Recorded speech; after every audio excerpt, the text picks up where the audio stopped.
T mobile REVVL tablet, जो कि अगस्त 2023 के रिलीज डेट वाली लेटेस्ट डिवाइस मिल रही है आपको एंड्रॉइड 13 अपडेट के साथ, octa core processor and 6 GB RAM और 128 GB स्टोरेज। इसको आप मेमोरी कार्ड लगाकर जितना चाहे उतना एक्सपेंड कर सकते हैं।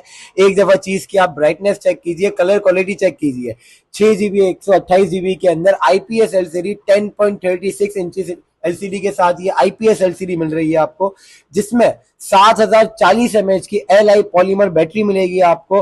फ्रंट पे 8 मेगापिक्सल का सेल्फी कैमरा और बैक पे 8 मेगापिक्सल का वाइड कैमरा मिल रहा है आपको इसके अंदर। एक दफा क्वालिटी चेक कीजिए आप इसकी, कैमरे की फ्रंट की एंड बैक की किस तरीके की क्वालिटी है, और चीज की स्मूथनेस चेक कीजिए।